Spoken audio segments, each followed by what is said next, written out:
Okay, link डाल दो।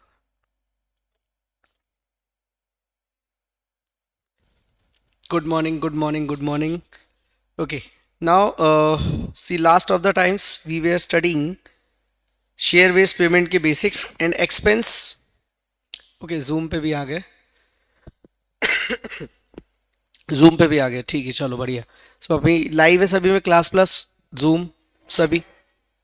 Okay, so last time हमने ये पढ़ा था कि एक्सपेंस पर एनम कैसे निकलता है। एक्सपेंस पर एनम that is the employee expense, और उसकी अकाउंटिंग के बारे में हमें सीखना था। हमने लास्ट में कंक्लूड किया था कि हमें इस इक्विटी सेटल्ड ऑप्शन के अंदर कितना पढ़ना था। सर हम पढ़ क्या रहे थे? Share based payments, share based payment, end S 102 share based payment. मैंने आपको बताया कंपनी पेमेंट करती है किसको?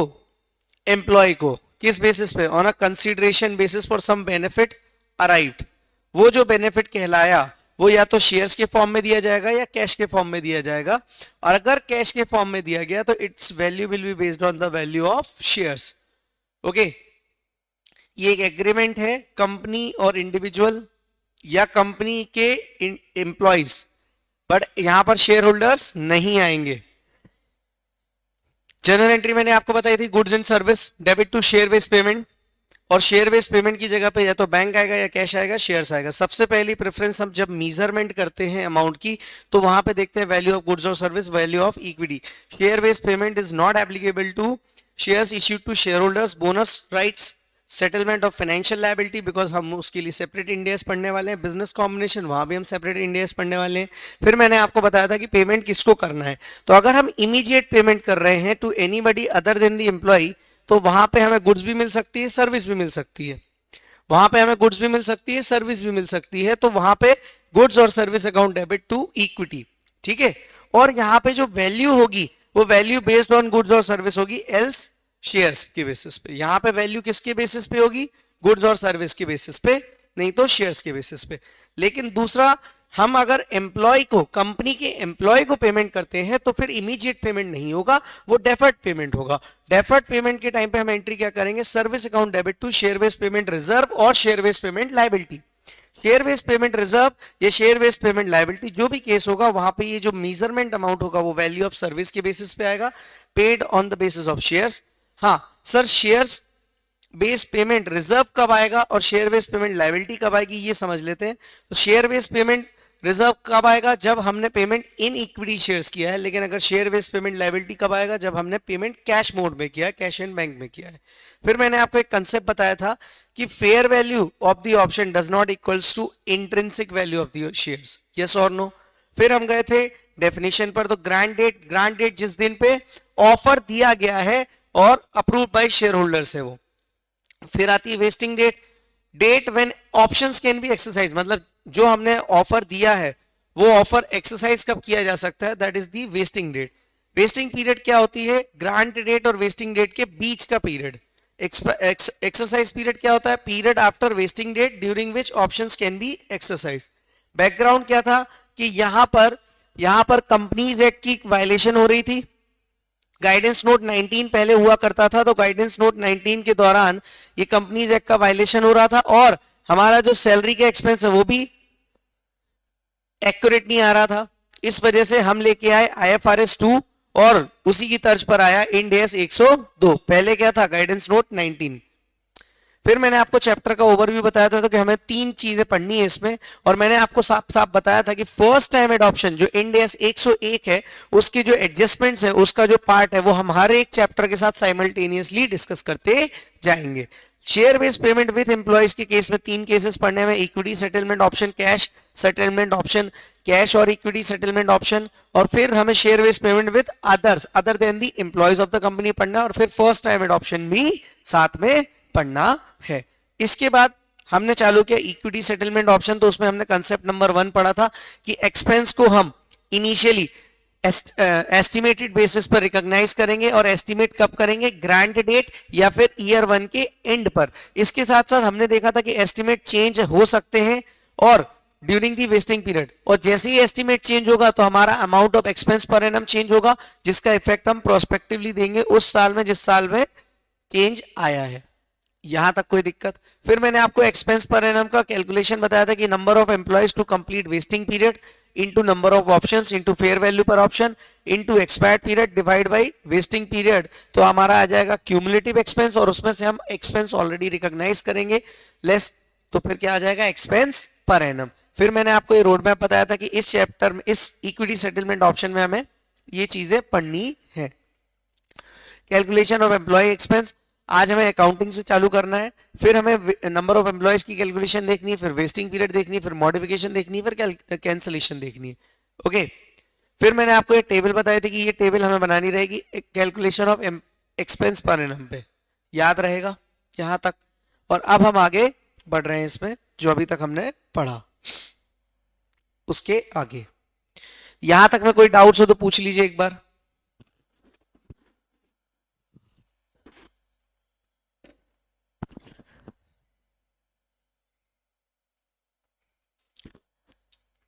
क्या डाउट है भाई, पूछो।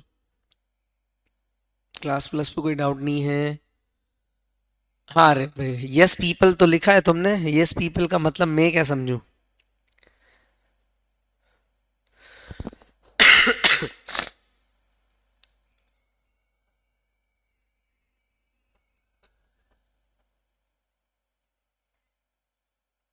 आगे बढ़े।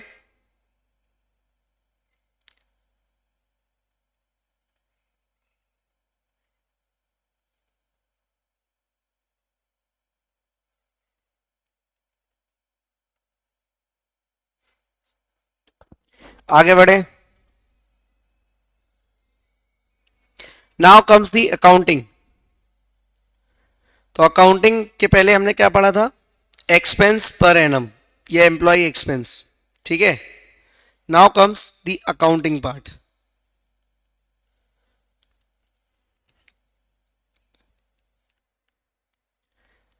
अकाउंटिंग इसे हम बोलेंगे जर्नल एंट्रीज। ओके, तो मैं यहां पे ना ट्रांजैक्शन लिखूंगा और फिर आपको मेरे को जनरल एंट्रीज अपन डिस्कस करते हैं इसमें कि क्या हो सकती है।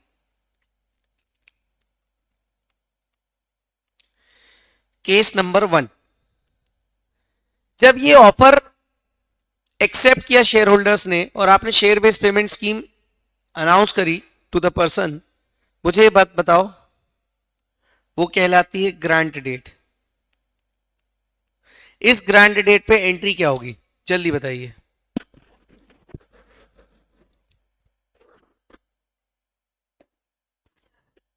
ग्रांट डेट पे एंट्री क्या होगी?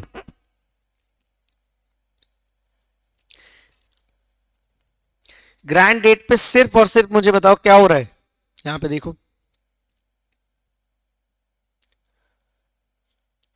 सिर्फ ऑफर दिया जा रहा है, क्या कोई अकाउंटिंग हो रही है? आंसर इज नो, तो no entry.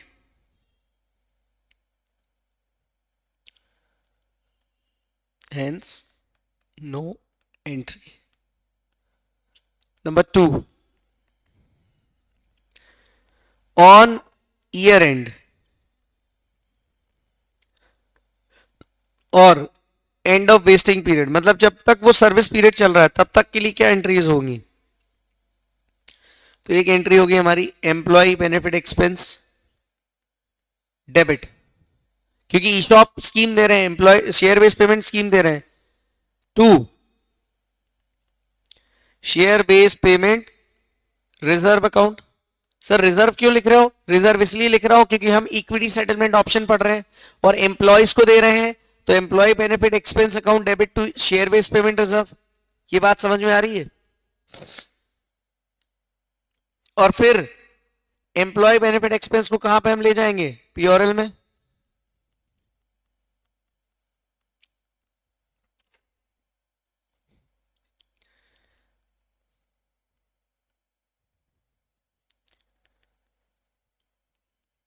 Only if wasting period is more than 1 year. ये बात समझ में आ रही है? थर्ड, एक्सरसाइज डेट पर क्या होगी एंट्री? ये दो एंट्री समझ में आ गई? Okay, exercise date,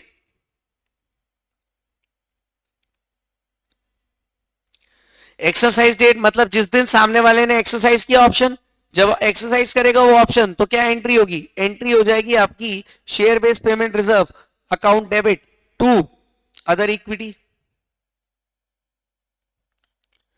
share based payment reserve debit to other equity. और अगर कोई ऑप्शन लैप्स हो गया, ऑप्शन लैप्स हो गया during exercise period, wasting period तो पूरा कंप्लीट किया लेकिन ऑप्शन एक्सरसाइज नहीं किया, तो फिर क्या हो जाएगा? शेयर बेस्ड पेमेंट रिजर्व में जो बैलेंस है debit to general reserve. Is that clear? Is that clear? Yes और नो? जनरल रिजर्व कहीं और नहीं, अदर इक्विटी में ही आता है।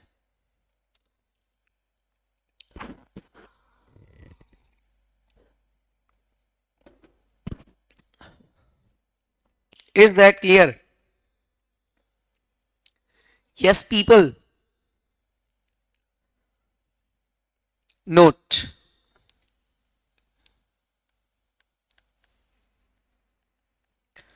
No journal entry for those options which were lapsed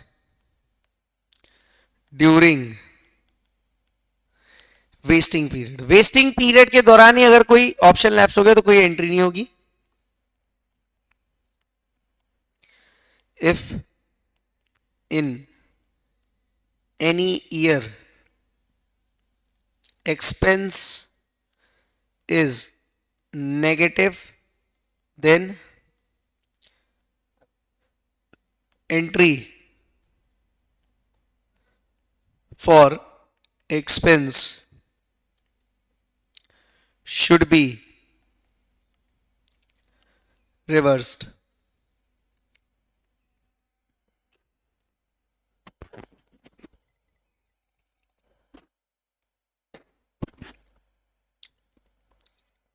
याद रहेगा?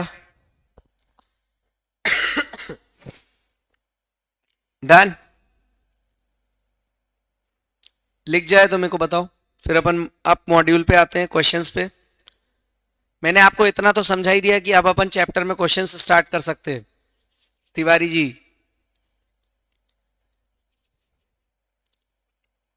तिवारी जी का ना ओके आता है ना गुड मॉर्निंग आ रहा है, ऑफलाइन में एक्सप्रेशन आते हैं।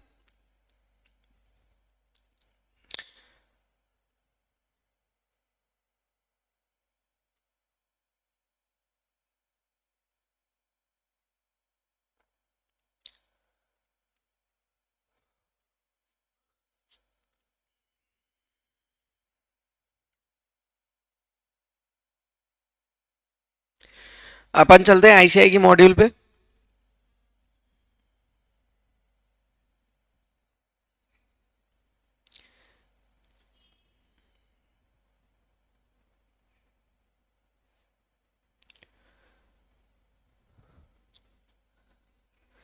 फाइनल कोर्स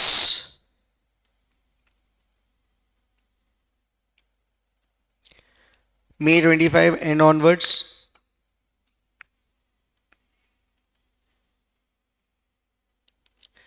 इसमें आप आओगे तो आपको चैप्टर नंबर 10 के अंदर ये मिल जाएगा।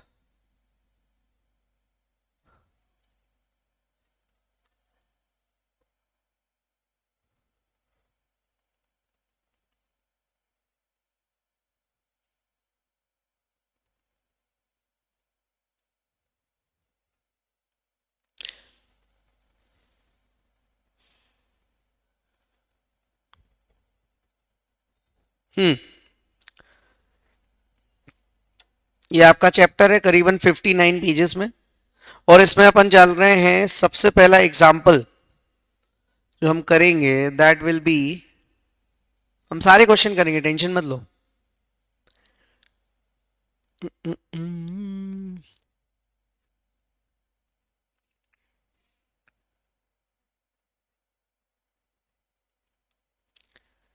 हाँ, ये रहा।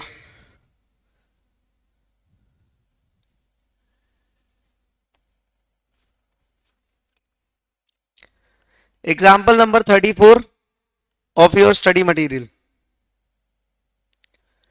पेज 10.98। एग्जाम्पल नंबर 34 फटाफट से देखते हैं एक बार।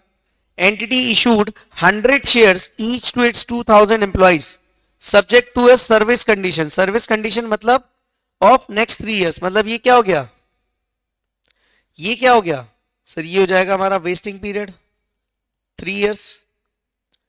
Number of shares offered to employees, number of employees, okay. Grant date fair value of the shares is 200, ये फेयर वैल्यू अपने को दी हुई है, ठीक है। Expectation that employee will remain in service at the rate of 95% at the end of the first year। मतलब 95% employees first year पूरा complete करेंगे। however the expectation got revised at the end of the second year is 92%। 92% year 2 तक रहेंगे। तो मुझे बताओ year 1 पे, day 1 पे अपन कितना एक्सपेंस रिकॉग्नाइज करेंगे, जल्दी बताइए। Very good, 95%। और इसके बाद ईयर 2 पे 92% और फिर ये एस्टिमेट 88% हो जाएगा eight the end of the third year. अपने को यहां पे लिखना है पास journal entries and show working of expense per annum.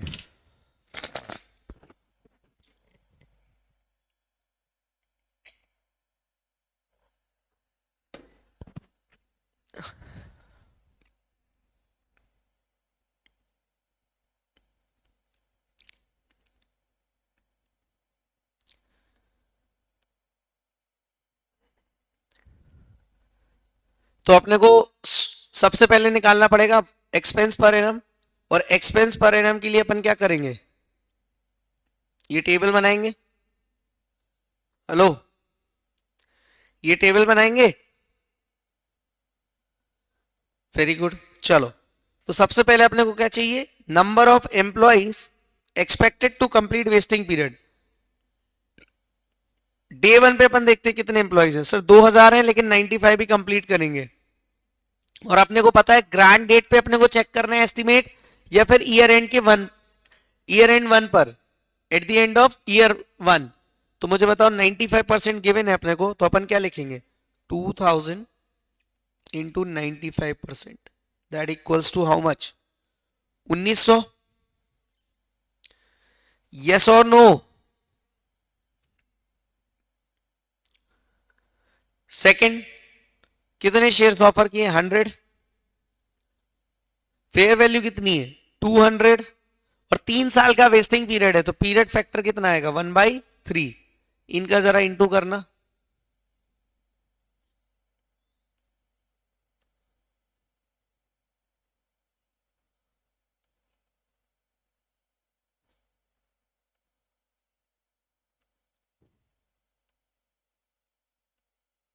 और सॉल्व करके बताओ मुझे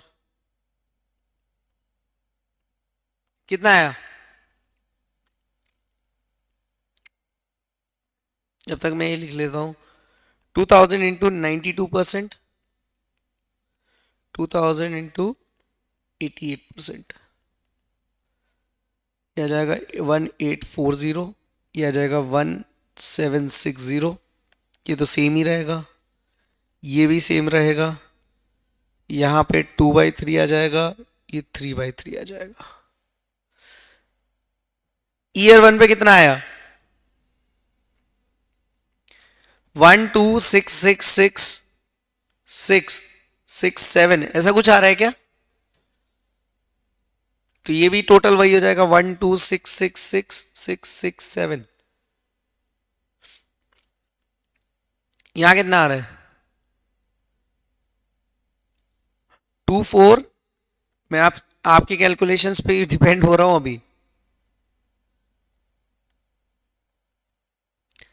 इसमें से ये लेस कर देंगे ये वाला 1 2, तो कितना आएगा, और लास्ट में अगेन 3 5 2, इसमें से लेस करेंगे 2 4 5 3 3 3 3 3, तो ये कितना आएगा, ये बेटा 4 है, 118, ओके 6 6 6 6 6, ओके, और ये कितना है 1 0 6 6 6 6 6 7, डन, यही आया, हो गया क्वेश्चन। अब एंट्रीज करेंगे अपन, जर्नल एंट्रीज। तो देखो मैं जिस तरह से कर रहा हूं वैसे एग्जाम में मत करना। पर्टिकुलर्स ईयर 1 ईयर 2 ईयर 3, ये एग्जाम में ऐसे मत लिख देना ईयर 1 ईयर 2 ईयर 3, वो पूरा सिस्टमैटिक लिखना कि पहले ईयर 1 फिर नीचे ईयर 2 और फिर नीचे ईयर 3, ऐसे करना। समझ में आया? अपन यहाँ पे लर्न कर रहे हैं, मतलब समझ रहे हैं, क्वेश्चन सॉल्व कर रहे हैं, तो हाँ ये असीम सर वाला ट्रिक है, सही बात है। Employee benefit expense account debit to share based payment reserve, year 1 के एंड पे एंट्री होगी, ईयर 2 के एंड पे भी एंट्री यही होगी, ईयर 3 के एंड पे भी एंट्री यही होगी, बस अमाउंट बदल जाएगा। पहले साल का कितना आएगा 1 2 6 6 6 6 7, 1 2 6 6 6 7,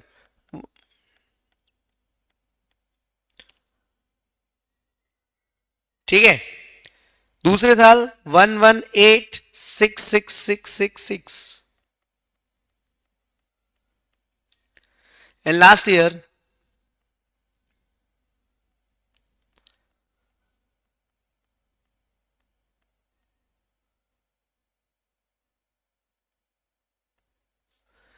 हो गया। सेम एंट्री एम्प्लॉय बेनिफिट कहां जाएगा, प्योरल में 2, सेम एंट्री सेम अमाउंट, फिर लास्ट में जिस दिन ऑप्शन एक्सरसाइज हुआ share based payment reserve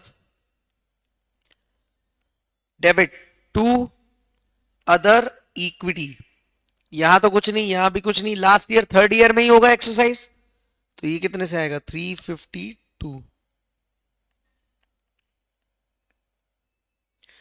is that clear?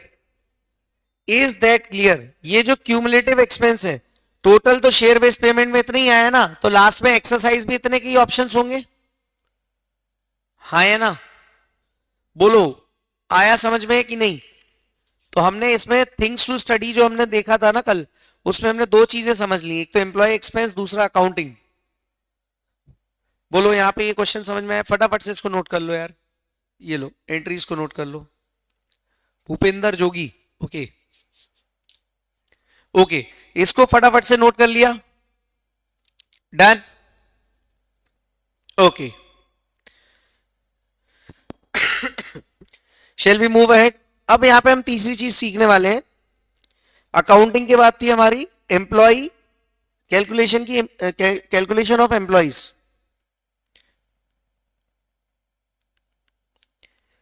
Calculation of employees, ठीक है सर। ये क्वेश्चन हमारे मॉड्यूल में जो है वो हमारी जो टेक्स्ट बुक बनने वाली उसमें है कि नहीं, वो भी दिखा देता हूं आपके। आपके अगर मैं बात करूं टेक्स्ट बुक का सेकंड क्वेश्चन है, मैंने सारे क्वेश्चन पास्ट एग्जाम से लेके सारे इस टेक्स्ट बुक में तो इनकॉर्पोरेट कर दिए, और क्वेश्चन बैंक में उनके सॉल्यूशन भी अपडेट कर दिए। क्वेश्चन बैंक में सिर्फ वही क्वेश्चन है जो आरटीपी और पास्ट एग्जाम में आए हैं, बाकी स्टडी मटेरियल के क्वेश्चन तो अपन यहां से सॉल्व कर ही रहे हैं और एक एक क्वेश्चन सॉल्व कर रहे हैं, तो आपको कोई दिक्कत होने ही नहीं वाली, ठीक है?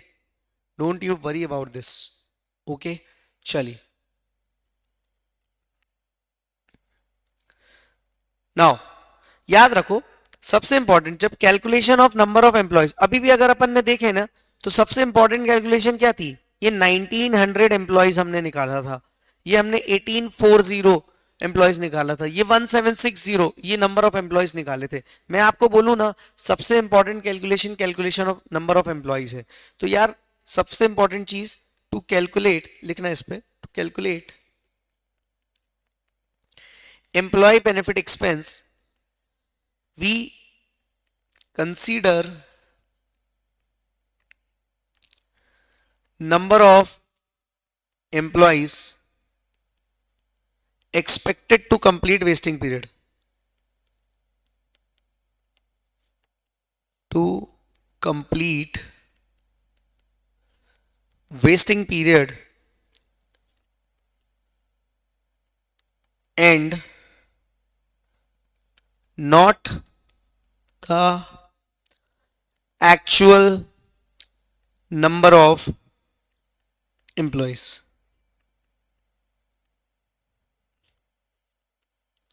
who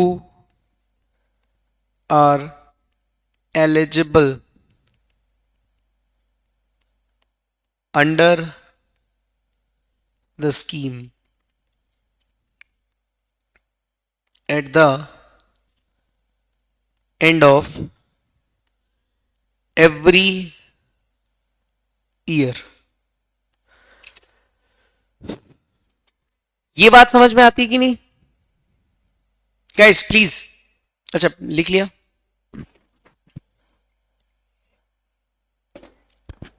नाउ ये बात समझ में आती है पक्का?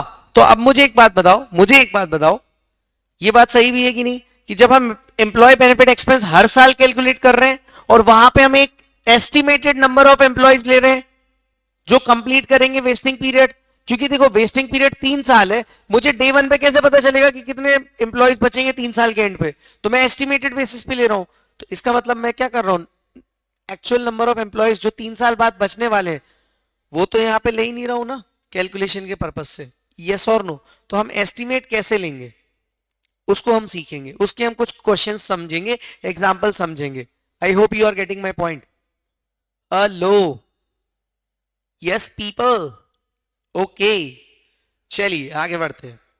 सो एग्जाम्पल नंबर 1,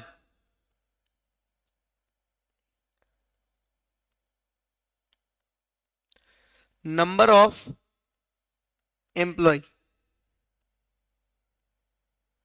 इक्वल्स टू 500। अब आप ये देखना वेस्टिंग पीरियड कितना है, 3 इयर्स। एग्जाम्पल समझ में आया? एग्जाम्पल कौन सा है ये अपने चैप्टर में अपने एग्जाम्पल करते जा रहे हैं ना। एग्जाम्पल नंबर 3 के बाद ये अपना एग्जाम्पल नंबर 4 आ गया। Example number 4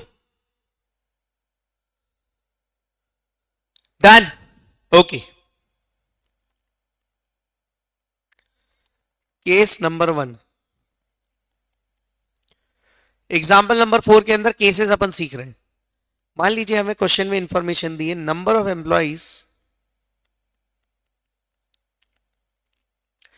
to leave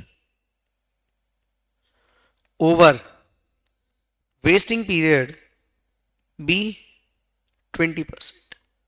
20% employees vesting period के दौरान छोड़ के चले जाएंगे। ये हमने एस्टिमेशन हमें दिया हुआ है, ये हमें एस्टिमेट हमने किया हुआ है। तो मुझे एक बात बताओ, हम यहां पे जो year 1,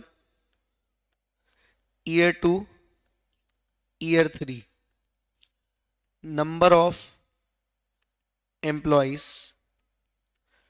to complete vesting period, ये कितना लेंगे? सर बहुत सिंपल है, 500 लेस 20% एवरी ईयर, क्योंकि हमें डे 1 पे ही एस्टिमेट मालूम है। कितना आ जाएगा ये? सर हर साल 400 एम्प्लॉयज ही आएंगे, क्योंकि ओवरऑल पूरे तीनों साल को मिला के हमारे 20% एम्प्लॉय जाने वाले हैं, और ये एस्टिमेशन हमने डे 1 या ग्रांट डेट पे हमने लेके रखा है। तो एक बात बताओ, हम तो डे 1 से उतनी एक्सपेंडिचर लेंगे ना, उतना ही एक्सपेंस बुक करेंगे जितना हमारे यहाँ पे रुकने वाले हैं। यस और नो बोलो, नोट डाउन करो, छापो इसको फटाफट से।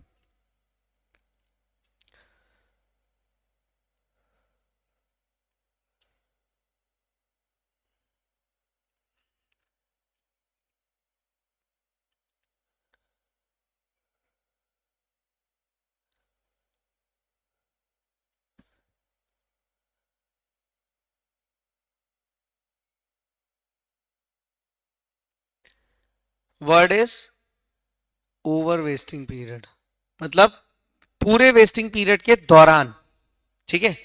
Second case, case number 2, example वही है 4, इंफॉर्मेशन दी है number of employees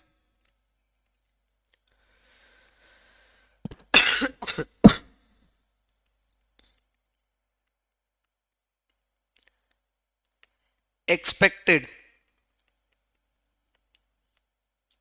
to leave in vesting period equals to 20% per annum. ध्यान से देखो इंफॉर्मेशन क्या दी है, expected to leave in vesting period 20% per annum दिया है। भाई साहब पर एनम दिया हुआ है, 20% पर एनम दिया हुआ है, मतलब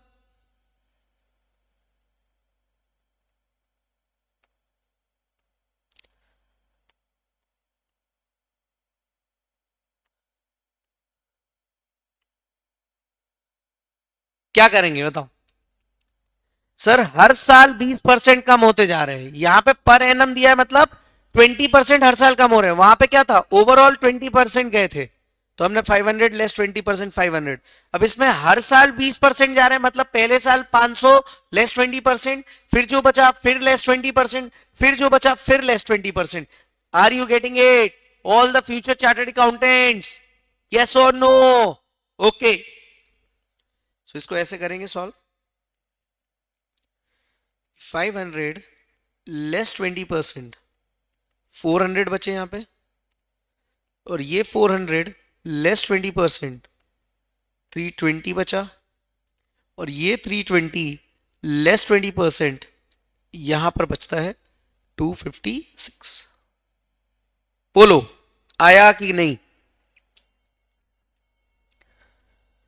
सिंपल है ना ये?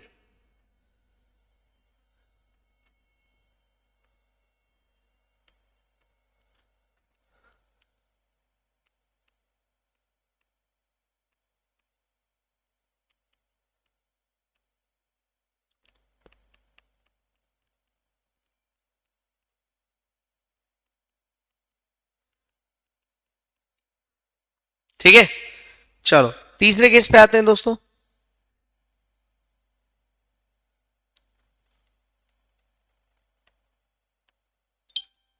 केस नंबर 3, इसी एग्जांपल में आर्यन समझ में आ रहा है? पंकुरी पक्का?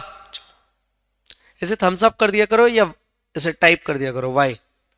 नहीं आया तो एन टाइप करने का, स्टार और 9 दबाकर। ठीक है, number of employees expected to complete, expected to leave in wasting period equals to 20% per annum। ध्यान से समझना, अब ये थोड़ा सा और ट्रिकी कर रहा हूं sir. number of employees expected to leave in vesting period equals to 20%, thank you so much for the comment। number of employees expected to leave in vesting period is equal to 20% per annum। now आगे information और दी है, actual four feature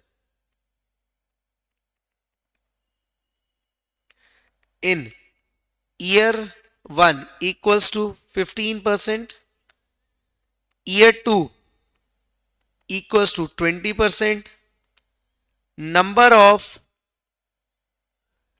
employees at the end of year 3 equals to 380। ये क्या given है? ये इंफॉर्मेशन given है। Very good यार।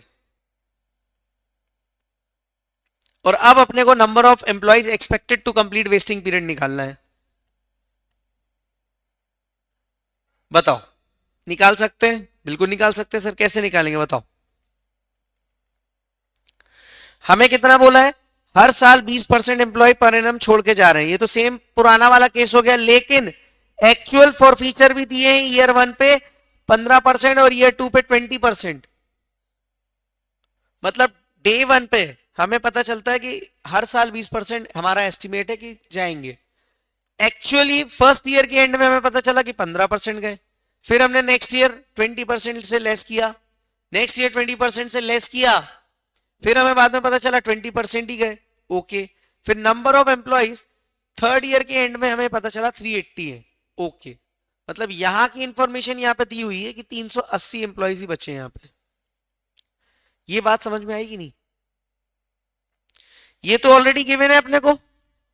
ओके सर, मैंने आपको क्या लिखाया था? We consider number of employees expected to complete vesting period and not the actual number of employees who are eligible under the scheme at the end of every year। तो मुझे बताओ, third year के and, ये तो vesting period and हो रहा है, तो यहां तो एक्चुअल वाला ही लेंगे अपन, यहां तो कोई प्रॉब्लम ही नहीं है। एस्टिमेशन तो ईयर 1 और 2 पे आना है। तो मुझे बताओ एस्टिमेशन किस बेसिस पे लेंगे?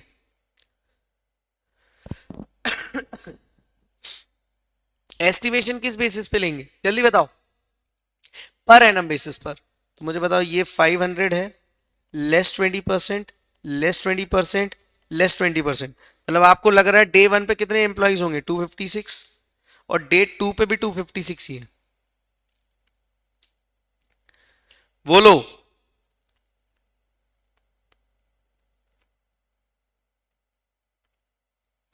ये आया समझ में? या इसको ऐसा भी लिख सकते हो?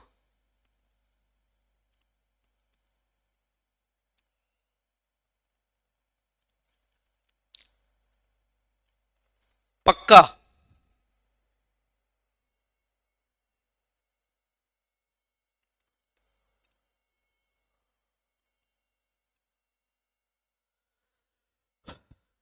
आगे बढ़े। यहां पे एक नोट लिखना है, note.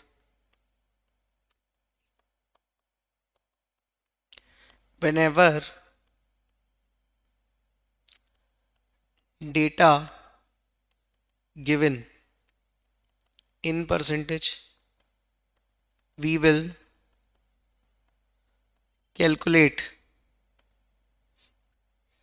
it on the basis of estimation, that too at the year end।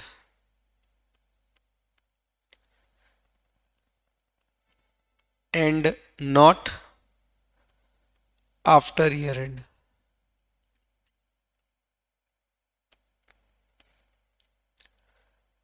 बोलो, ये आया समझ में कि नहीं?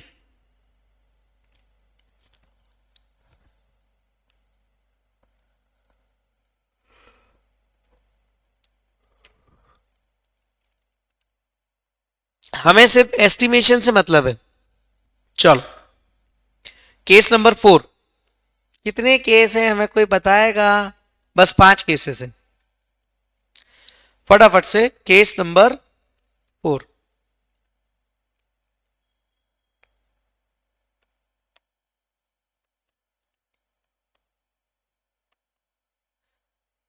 इसमें दिया है नंबर ऑफ एम्प्लॉइज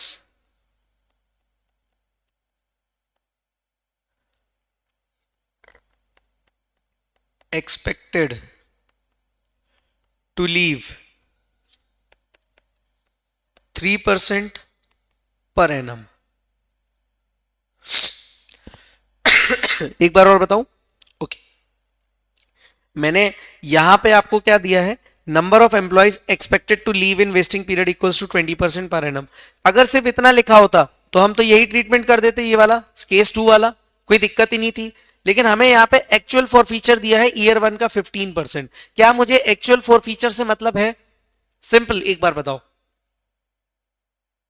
नहीं है। क्यों? क्योंकि हम एस्टिमेटेड बेसिस पे ही जा रहे हैं, तो ये 20% ही लेंगे। ठीक है, ईयर 2 पे वापस से ये चेंज हो रहा है एस्टिमेट, मतलब when ever there is change in estimate. यहां क्या चेंज हो रहा था कि हर साल एस्टिमेट? नहीं, ये हर साल के लिए सेम था, हर साल के लिए सेम था। तो हमने हर साल क्या किया? 20% पर एनम लेस कर दिया। बट जो हमें इंफॉर्मेशन यहाँ गिवन है, उस इंफॉर्मेशन के हिसाब से हर साल यहाँ पे एस्टिमेशन चेंज हो रहा है, एस्टिमेशन और रियल वाला चेंज हो रहा है। तो हम क्या करेंगे? डे 1 पे पूरा एस्टिमेट करेंगे कि 500 लेस 20% लेस 20% लेस 20%। 3 साल के बाद हमारे पास 256 बचने चाहिए। तो हमें ये तो सर्टेनिटी है कि 256 एम्प्लॉयज तो एक्सरसाइज करेंगे ही करेंगे। ये बात समझ में आई? ये क्यों किया, ये समझ में आया? हेलो। उसके बाद ईयर 2 में भी इन्होंने एक्चुअल दिया, इससे तो हमें कोई मतलब है ही नहीं ना, हमें तो सिर्फ इससे मतलब है। लेकिन बस इस लाइन से ये समझ में आ गया कि हर साल एम्प्लॉयज का एस्टिमेट चेंज हो रहा है, और इस चीज को आगे आके इस लाइन ने कन्वर्ट कर दिया कि भैया number of employees eight the end of the year 3, मतलब वेस्टिंग पीरियड जो लास्ट ईयर है उस साल का एक्चुअल दिया हुआ है, तो वो तो हमें लेना ही पड़ेगा। तो ये और ये सेम ही होगा। इसकी कैलकुलेशन भी कैसे आएगी? 500 लेस 20% लेस 20% और लेस 20%। बोलो, अब आया समझ में? अब आया? Yes people, okay, let's move ahead. That's great यार, मतलब समझ में नहीं आ रहा तो मेरे पे धिक्कार है। चलो 3% पर एनम, वेरी गुड। और देखो बहुत अच्छी बात है, जहां नहीं समझ में आया ना वहां टोक दो कि यार ये पॉइंट नहीं आया, आप पहले ये बता दो। That is the best thing. क्योंकि सीए फाइनल में हम जब सेल्फ स्टडी करने बैठते हैं ना, तब हम ये सब सोचेंगे कि हम तब देखेंगे। अरे नहीं, आज डाउट है अभी पूछने का, सिंपल, बिंदास। हम पढ़ ही इसलिए रहे, हम पढ़ सिर्फ इसलिए रहे कि हमें पास होना है, दैट्स इट। और पास एग्जाम्पशन के साथ होना है, क्योंकि F R Y H D अगर आप ले रहे हो तो फिर एग्जाम्पशन आना तो तय होनी चाहिए। 3% पर एनम, ठीक है। यहां पे इंफॉर्मेशन दी है eight the end of year 1 5% for feature हुआ। ये एक्चुअल डेटा दिया होगा, बोलो, ये एक्चुअल डेटा दिया होगा। क्या हमें इससे मतलब है? जल्दी बताओ। नहीं, okay. Now next, at the end of year 2 क्या इंफॉर्मेशन दी है? Expectation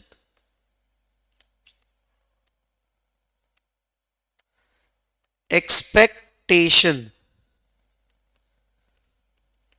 revised to 6% over entire vesting period.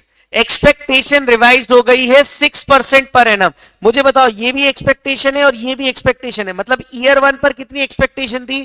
3% per annum, जो कि चेंज हो गई ईयर 2 पे जाके 6%।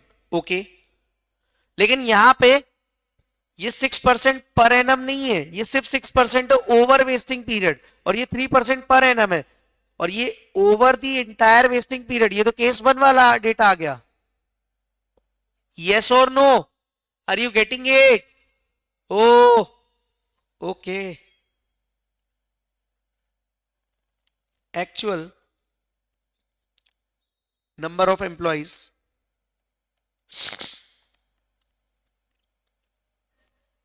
एट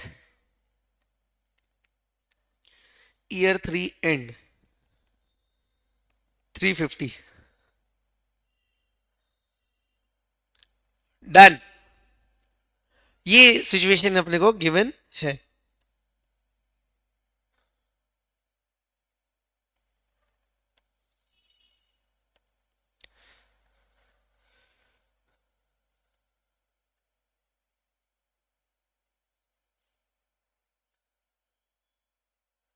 फटाफट से अपन इसको लिखते हैं, निकालते हैं number of employees.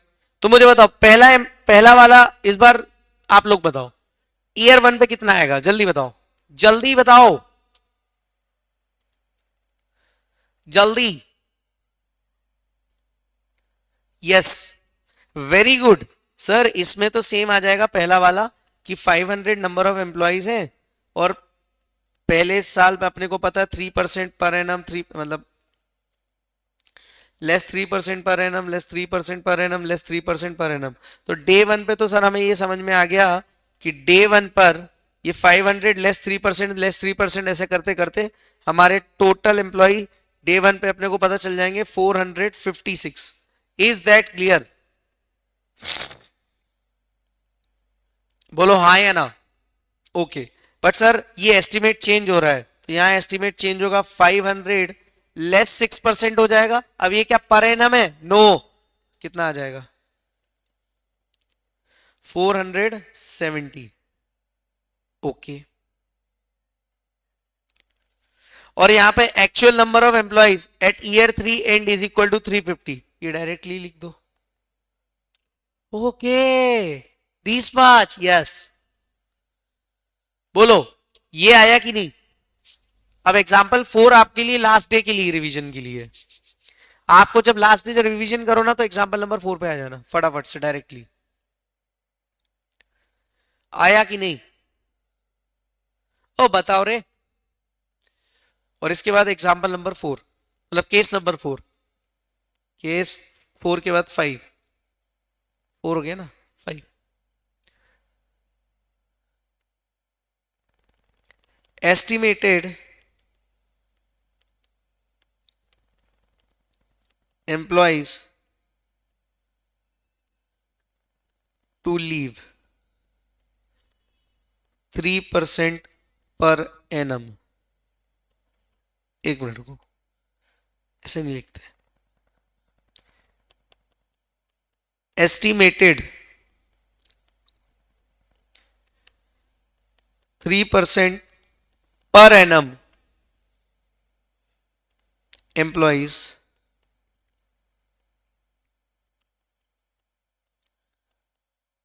wanted to leave over wasting period, actual left at year 1 equals to 10। Year 1 की इंफॉर्मेशन क्या दी है? एस्टिमेटेड है डे 1 पे 3% employees per annum will leave over vesting period, मतलब हर साल 3% ही जाएंगे। बट मुझे बताओ एक्चुअल लेफ्ट कितने हुए? 10। अब यहां आधा डेटा परसेंटेज में, आधा इसमें है, ठीक है। In year 2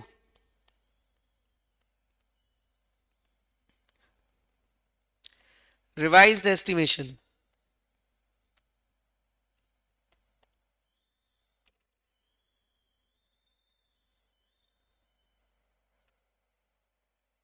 revised estimation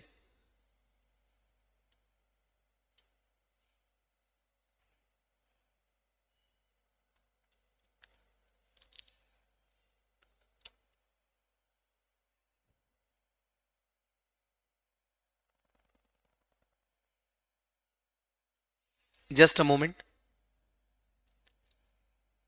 okay, now in year 2, in year 2 revised estimation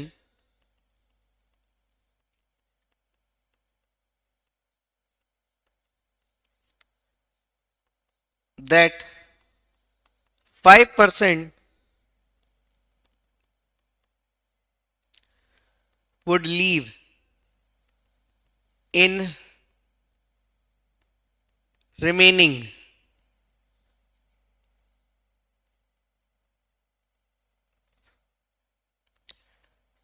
wasting periods, actual left in year 2 equals to 30. In year 3 actual left equals to 40. ये देखो बेहतरीन, ये सबसे लास्ट और एक्सट्रीम केस है। अब इसमें ना परसेंटेज में भी डेटा गिवन है और एक्चुअल लेफ्ट वाला भी डेटा गिवन है। मुझे बताओ ईयर 1 पे तो हम एस्टिमेशन नहीं लेंगे, अरे हाँ या ना? ओ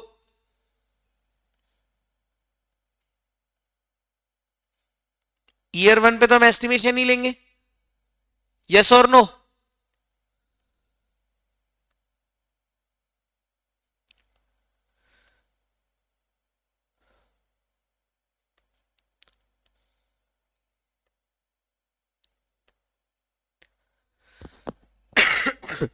तो कैसे करेंगे? देखो 500 एम्प्लॉइज थे, हाँ सर 500 थे। हर साल कितने जा रहे हैं? 3%। तो डे 1 पे कितने जा रहे होंगे? 3%। कितने बचे? 456। हाँ इस बार एक्चुअल ईयर 2 में भी दिए हुए हैं और 3 साल का ही वेस्टिंग पीरियड है। अब मेरी बात समझो, अब मेरी बात समझना, यहां पे पहली बार तुमको ना एक्चुअल डेटा नंबर्स में दिया है ना कि परसेंटेज में। अभी तक क्या डेटा दिया था? परसेंटेज में। परसेंटेज में तो भी एस्टिमेट ही था। अब यहां एक्चुअल डेटा नंबर्स में दिया हुआ है। मुझे बताओ ईयर 1 पे तो कोई दिक्कत नहीं है। चलो अब आते हैं ईयर 2 पर। 500 थे, हाँ सर। एक्चुअल में कितने लीव करके गए? आपको ईयर 2 के स्टार्टिंग में ही पता है। ईयर 2 चालू हो रहा है तो आपको पता है कि 10 तो एक्चुअल में चले ही गए।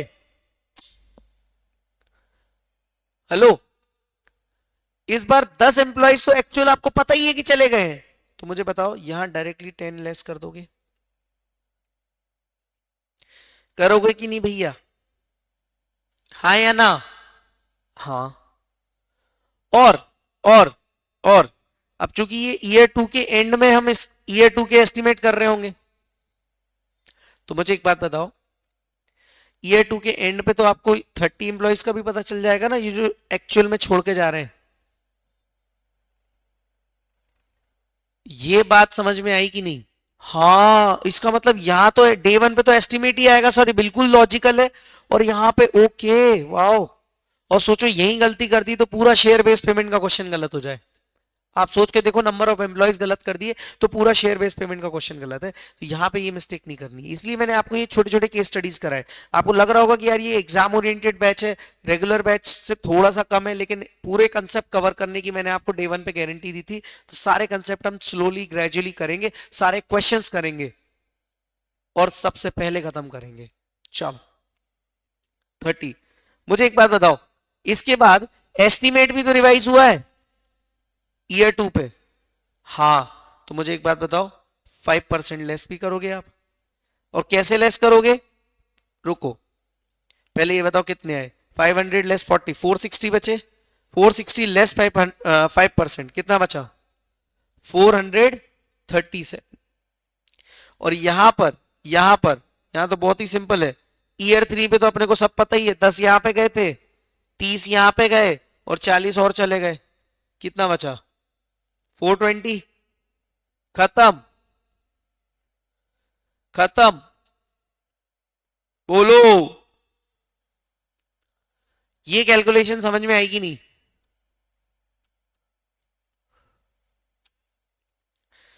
पक्का? तो अपन यहां पे एक नोट लिख लेंगे, ये सारे पांचों एग्जाम केस खत्म होने के बाद। एग्जाम्पल 4 अपना पूरा खत्म हुआ।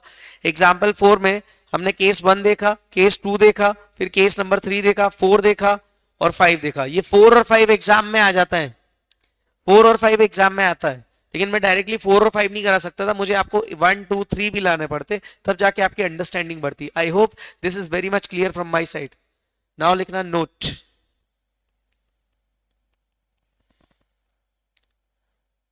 लिखना question may specify, question may specify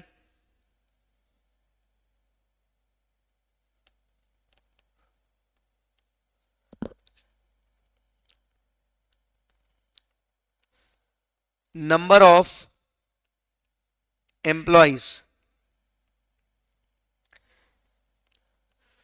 expected to leave over entire wasting period. Question में या तो ऐसा गिवन होगा, number of employees expected to leave over entire vesting period is given, या फिर क्वेश्चन में कुछ ऐसा लिखा होगा, number of employees to leave और retire over remaining wasting period is given.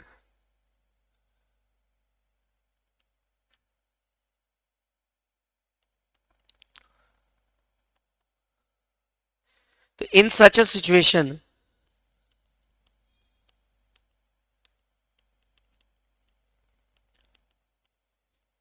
we are not interested in actual number of employees left or retired in current year. मतलब कहने का क्या हो गया कि ऐसी सिचुएशन में, कैसी कि जहां पे हमें ये बताया कि expected to leave over entire vesting period is given, ऐसा अगर क्वेश्चन में गिवन है तो हम यहां पे एक्चुअल नंबर ऑफ एम्प्लॉइज में इंटरेस्टेड नहीं होंगे, हम डायरेक्टली क्या देखेंगे, एस्टिमेटेड. और यहां पे केस नंबर 2 क्या है, number of employees to leave और retire over remaining vesting period. Number of employees to leave हमें एक्चुअल में ही पता चल रहा है यहां पे, मतलब यहां पे कुछ एक्चुअल डेटा भी गिवन है. तो in such a situation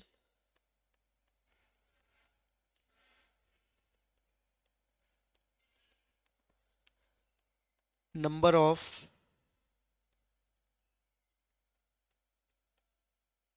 employees is calculated as follows.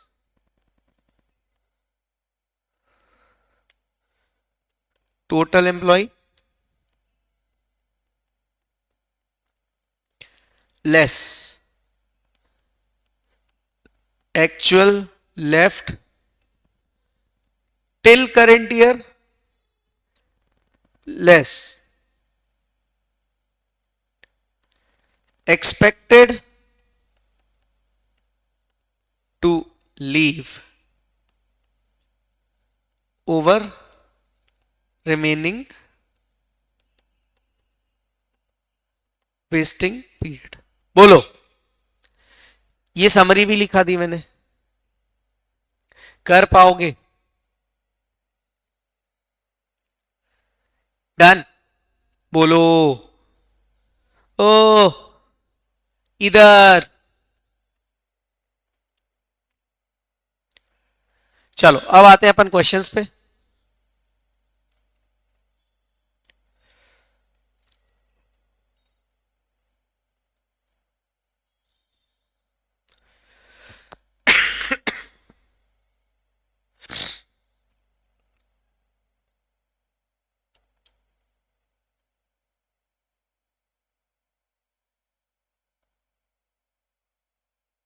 अब आते हैं अपन क्वेश्चंस पे. ठीक है, क्वेश्चंस पे आते हैं.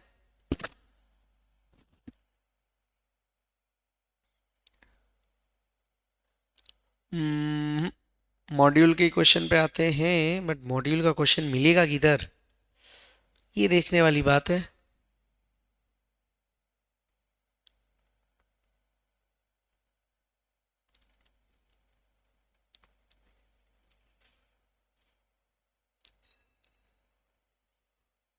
मैंने हर क्वेश्चन का देखो नोटेशन भी दे दिया है.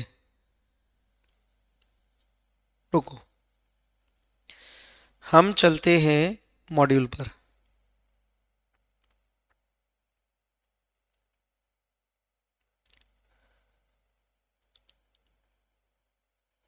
नए मॉड्यूल पर हम्म, हम्म, हम्म।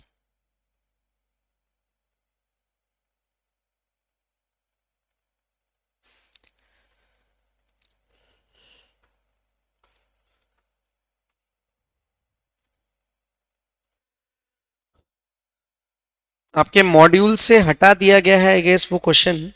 चलो लेकिन कोई दिक्कत नहीं, अपन यहाँ पे क्वेश्चन को उठा लेंगे ना कहीं से। कहाँ से उठाएंगे सर? मैं लिखाया था पिछली बैच में। उम, उम, उम, ये रहा।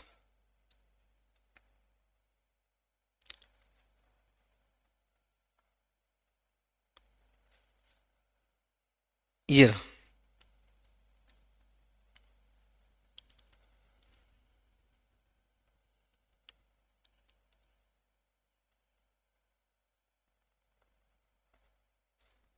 लो।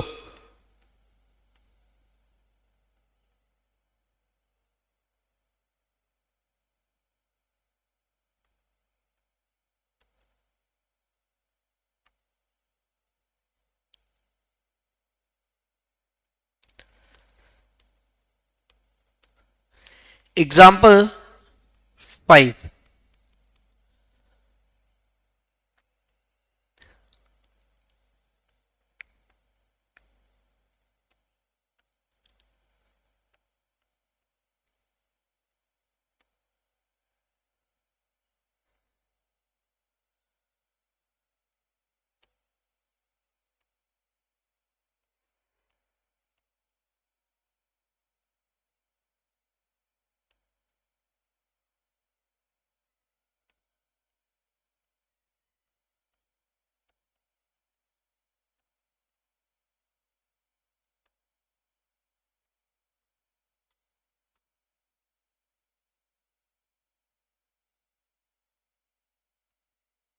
लो,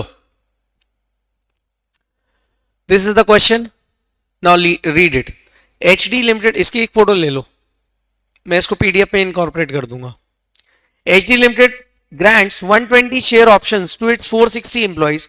Grant is subject to condition for employees to work for at least 3 years। मुझे एक बात बताओ, सबसे पहली इंपॉर्टेंट चीज क्या है? 120 शेयर ऑप्शंस ऑफर किए जा रहे हैं। कितने एम्प्लॉइज को? 460 एम्प्लॉइज को। और ग्रांट सब्जेक्ट टू क्या है? 3 years, मतलब वेस्टिंग पीरियड 3 है। Fair value per option is 12 rupees.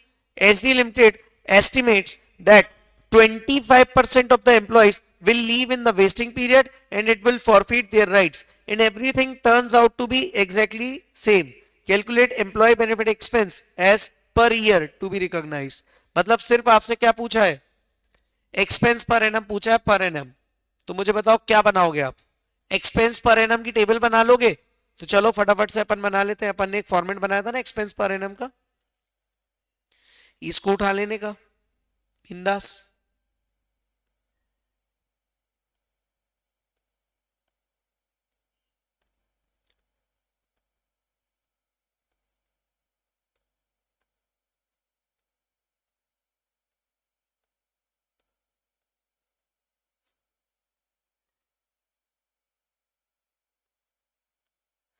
फटाफट से फॉर्मेट बनाने का एग्जाम में ये क्वेश्चन आ चुका है, आ सकता है, मतलब पहले ओल्ड सिलेबस में आया था ये 2017 के आसपास। इस टाइप का एक क्वेश्चन आ चुका है। चलो कैसे बनाएंगे जल्दी बताइए, जल्दी बताओ।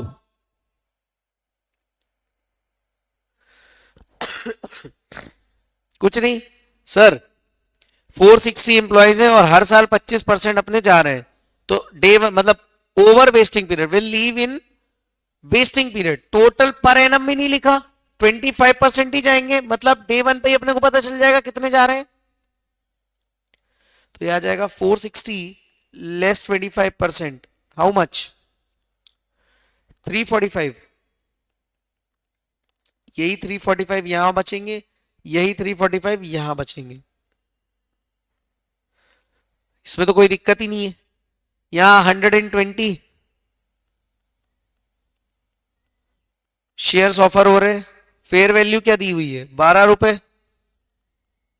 ये 1/3, ये 2/3, ये 3/3। जरा निकाल लो कितना आ रहा है। 165600 आ रहा है। ओके, तो ये भी सेम हो जाएगा 165600, यह आ जाएगा 331200 और इसमें से लेस करोगे 165600 तो फिर आ जाएगा 331200। सॉरी, ये सेम थोड़ी आएगा, ये लेस करोगे इसमें से कितना आ रहा है, अच्छा ये इतना ही आएगा 165600। ओके, देन यहाँ पे 496800 लेस किया 331200 कितना आया, फिर से आएगा 165600। ओके, सो ये हो जाएगा हमारा क्या, ये क्या हो जाएगा हमारा, now this is nothing but the employee expense पर एनम। बोलो है आसान की नहीं, मतलब सर ये पता चल गया तो जनरल एंट्रीज तो आप आराम से पास कर सकते हो। अरे हाँ है ना, हाँ, और ये सबसे इंपॉर्टेंट चैप्टर है, one of the important chapter, मतलब जो 6-7 टॉपिक्स है ना आपके 60 नंबर तक के होते हैं, उसमें से एक ये टॉपिक सबसे अच्छा है।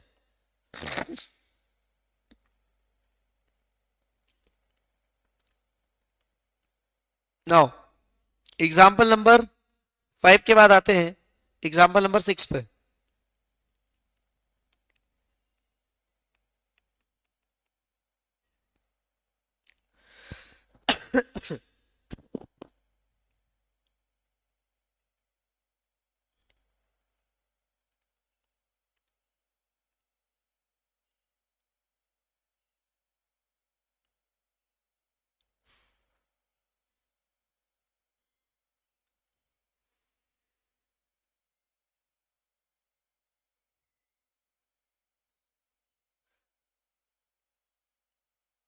हाँ देखो, मैंने आपको बोला था ना मॉड्यूल से हट गया है ये क्वेश्चन, लेकिन अपन इसलिए कर रहे हैं क्योंकि मॉड्यूल से जरूर हट गया है अपने, मैंने टेक्स्ट बुक में अभी भी रखा हुआ है, ये रहा, ये क्वेश्चन कुछ और नहीं अपनी टेक्स्ट बुक का क्वेश्चन नंबर 39 था बेसिकली। चलो इसको हटा दूं क्या, या चलो रहने दूं, एक काम करना आप इस क्वेश्चन की जगह इसको होमवर्क में कर लेना, ये क्वेश्चन आपको होमवर्क करना है, कल अपन इसका सॉल्यूशन चेक करेंगे। बोलो, सेम क्वेश्चन है, ओमेगा ग्रांट्स इतने शेयर्स टू एम्प्लॉय, ये वो, आई बात समझ में, डन, ओके।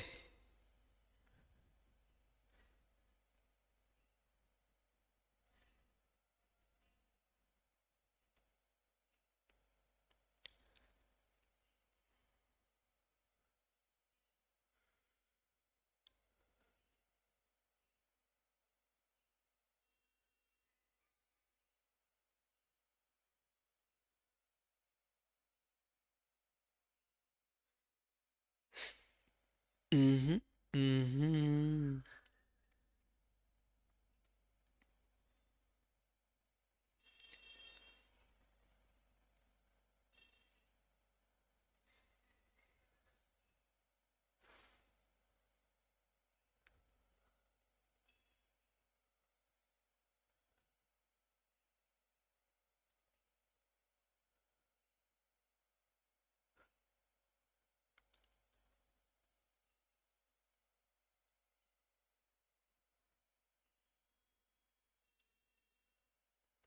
कर पाओगे,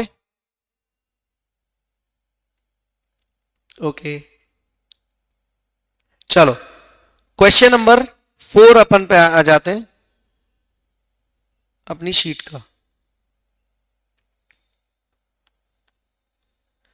क्वेश्चन 4 अपन अभी करेंगे, ये भी मॉड्यूल से हटा दिया है लेकिन अपन को करना है। चलो फटाफट से आ जाते।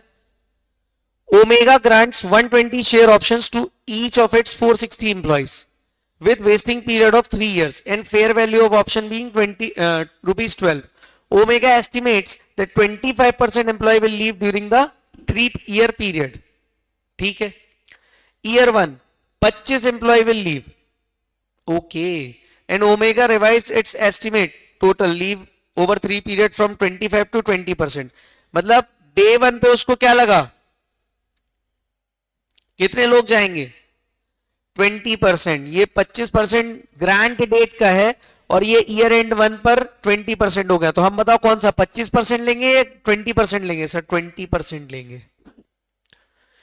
देन अनदर 22 एम्प्लॉइज लेफ्ट, ठीक है, and omega revises is estimate from 20 to 15%। हम यहां पे ईयर 2 पे क्या करेंगे, 15% से लेस कर देंगे। फिर फर्दर 13 एम्प्लॉइज लेफ्ट, तो ईयर 3 में क्या करेंगे, 25 लेस 22 लेस 13, ये एक्चुअल निकाल लेंगे। बोलो, तो इसमें बनाया अपन calculation of express to be recognise. Solution कैसे करोगे आप जब ये क्वेश्चन ऐसा कुछ आएगा? सॉल्यूशन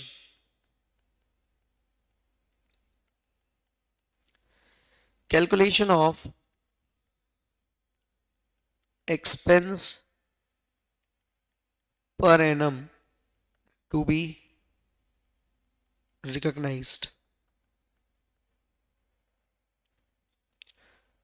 और अगेन सेम चीज उठा लोगे, ये table is the solution of everything in this chapter. हर जगह टेबल बननी है भाई।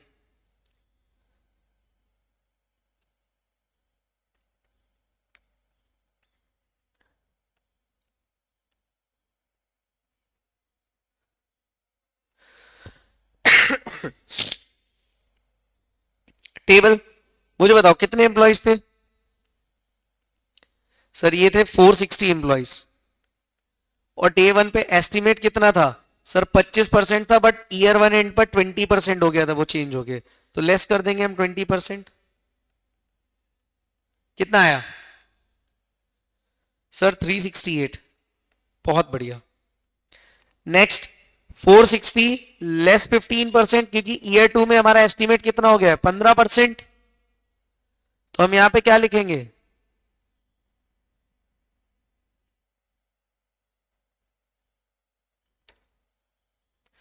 कितना आ जाएगा 391।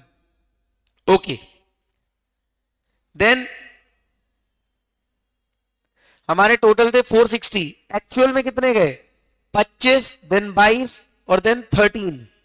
तो less 25 less 22 less 13, how many?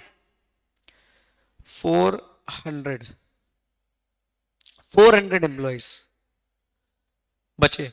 चलो 120 शेयर्स हमने सभी को ऑफर करे थे, 12 रुपए फेयर वैल्यू थी। पीरियड फैक्टर क्या था, 1/3, 2/3, 3/3। टोटल एक्सपेंस निकाल लीजिए, कितना आया? टोटल एक्सपेंस अगर आप निकालोगे तो कितना आया? ओके 176640, तो ये भी आ जाएगा 176640 expense for current year. Next year कितना आएगा बताओ? 375360। ओके, इसमें से इसको लेस कर दो, लास्ट ईयर वाला। ये तो क्यूमुलेटिव है, क्यूमुलेटिव के बाद हम ऑलरेडी जो पिछले साल रिकॉग्नाइज कर दिया, तो इस साल का आ जाएगा 198720। डन। देन ये टोटल आ गया 5,76,000। देखो मैं आप लोगों के बेसिस पे कैलकुलेशन कर रहा हूं, है ना, गलत हो तो बता देना प्लीज। ये लेस करना है 375,360, कितना आ जाएगा? 200,640। बोलो, जरा इसकी जनरल एंट्री नहीं पूछी थी क्या? जनरल एंट्री पूछी नहीं थी, करना चाहो तो इसकी जनरल एंट्री होमवर्क में, आज जर्नल एंट्रीज होमवर्क में, ठीक है, होमवर्क में आपको जर्नल एंट्रीज करनी है।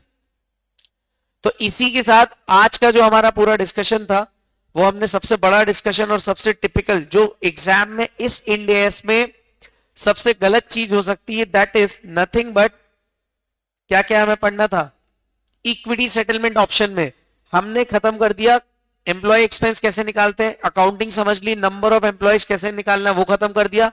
कल हमारा वेस्टिंग पीरियड और मॉडिफिकेशन। और दोस्तों मैंने आपको बोला था संडे हम एक्स्ट्रा बैठेंगे, तो संडे जब हम एक्स्ट्रा बैठेंगे तो कल हमारी क्लास 9:30 से 11:30 है एंड देन 12 से लेके 1:30 है, मतलब अराउंड कल हम 3.5 से 4 घंटे बैठने वाले हैं। हर संडे हमारी क्लास एक्स्ट्रा रहेगी और लाइव रहेगी, संडे ऑफलाइन नहीं रहने वाला, ठीक है। This is very much clear from my side. आप इतना कर लेना, 2 क्वेश्चन होमवर्क है। एक आप क्या, अच्छा ये जो शीट है शेयर बेस्ड पेमेंट की मैं डाल देता हूं टेक्स्ट बुक वाली, सो दैट आपके पास टेक्स्ट बुक की शीट भी रहे। मेरी बुक अभी रेडी नहीं हुई है, लेकिन हाँ क्वेश्चन बैंक में हार्ड कॉपी में देता हूं, क्वेश्चन बैंक में हार्ड कॉपी में देता हूं। तो क्वेश्चन बैंक क्या रहेगा, आप आराम से उसमें सॉल्यूशन भी रहेंगे इनकॉर्पोरेट, तो वो भी करना है। और अपन जैसे जैसे चैप्टर, अब जैसे ये पहला चैप्टर है अपना प्रैक्टिकल, तो हम धीरे से क्वेश्चन बैंक भी उठाएंगे, डोंट यू वरी अबाउट। एक एक क्वेश्चन टिल नवंबर 24 एग्जाम हम सारी वैरायटी खत्म करेंगे। और दोस्तों 6 डेज का डेमो है, तो आप आराम से उसको देखिए, उसके बाद ही ज्वाइन कीजिए। Don't you worry about the fees, fees is secondary, first is your exemption for FR. अगर आपको लगता है कि आप एफआर में एग्जाम्पशन मेरे साथ ला सकते हो, definitely join it. Okay, see you tomorrow. और टाइमिंग मैं आपको व्हाट्सएप ग्रुप पे डाल दूंगा, तो अपन उस हिसाब से करते रहेंगे। व्हाट्सएप ग्रुप की लिंक इसी टेलीग्राम चैनल पे मिल जाएगी, टेलीग्राम चैनल के नीचे इस वीडियो के डिस्क्रिप्शन पे मिल जाएगी। Okay, thank you so much, bye.